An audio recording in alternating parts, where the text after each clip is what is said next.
From blockbuster sequels to glossy cinematic worlds, AAA games dominate the headlines, but behind the spectacle of this world lies a harsh financial reality. These studios cannot afford to fail. Today we're going to explore why rising development costs, investor expectations, and corporate economics have pushed AAA game developers into a corner, one where making new ideas is rare and sequels are the safest bet.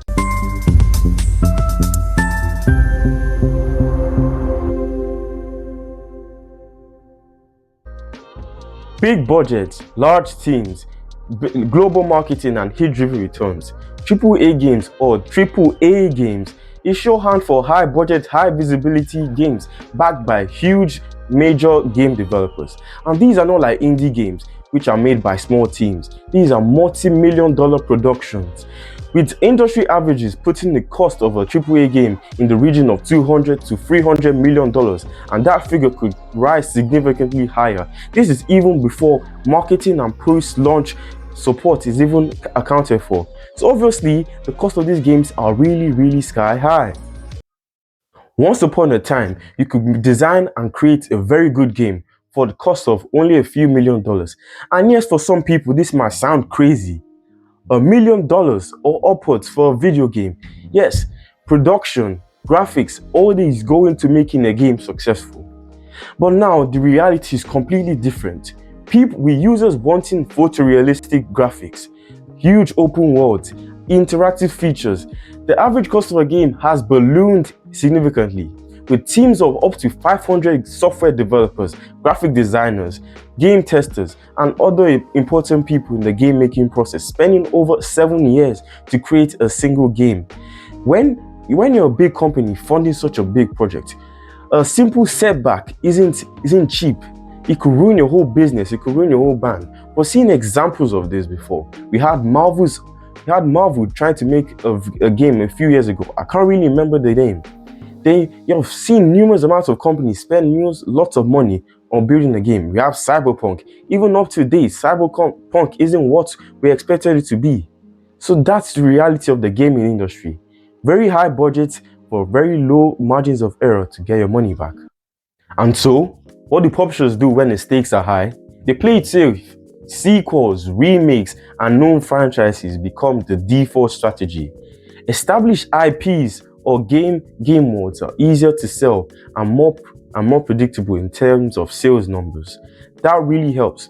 When you know you're spending $500 million on a brand new world with no built-in fan base, the risk you're taking might not pay off in the long run. So companies rather stick with what they know and stick with game franchises that have existing fan bases that will always flock to the new version of the game, no matter how horrible it might be, because of nostalgia. These companies keep playing into users' psychology, trying to feed them with what they love. And at some point, some people might say, oh, why do no new games? Because of this, they're trying to play it safe. Playing it safe is actually the best thing that these companies could do. Massive budgets, a flop isn't simply a creative disappointment for big game studios. It's a financial disaster. Industry analysis shows that many developers or publishers need millions of sales to even break even. And this leads to two things. Publishers pressure studios into sticking with proven formulas. Sequels, remakes, and expansions of existing game world. No room for creativity. No room for actually feeding the desire of users for new and exciting worlds. Secondly, riskier untested ideas are sidelined. You have brilliant ideas by brilliant and smart people being pushed away to the side because it doesn't get enough money. At the end of the day, in the corporate world, the biggest thing that they want is money. Sometimes this is at the detriment of what the users and the players of the game want. Doesn't just affect creativity, it affects whole companies.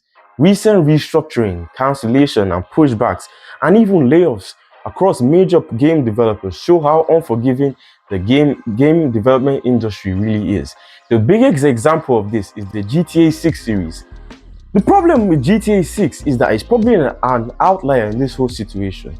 We all know that as soon as GTA 6 drops, people are going to run all the way to Steam. People who have lost their Steam accounts are going to go back there and reopen it just to get the game. But the problem is, as a studio, making GTA 6 is really, really expensive. You might not be surprised that in the boardrooms of Rockstar Games that are really thinking about the money they're spent, how are they going to break even? They're spending so much money just to give the users what they want. Would they break even? Would they even make enough profit to justify making a game? Those are all the decisions that have to be played in the gaming industry. And it's not just about games. Investors, shareholders are watching those quarterly figures in the stock market, seeing if their investments are making ends. So the developers and the publishers might find ways to cut corners just to get the game released. Besides, when the success of a studio is tied to one blockbuster game or series, the pressure becomes even relentless. And again, GTA 6 is the biggest example. Rockstar game biggest game is the GTA series. Without GTA, Rockstar Games will not be where it is right now. It's literally the backbone. So that's why we're seeing lots of cancellations and pushbacks of the game. On the other hand, we have indie games who succeed by taking risks. They follow instincts, experiment with new mechanics, and don't carry the same financial burden that they have. This has led to many breakout hits from small teams that have innovated fastly and succeeded later down the line. And I even have the list of some of the highest ranked indie games. We have Hollow Knight, Cuphead, Hades, Dead Cells, Tunic, Terraria, Subnautica, Undertale, Stardew Valley, and others. These games have really become mainstream because they took the risk.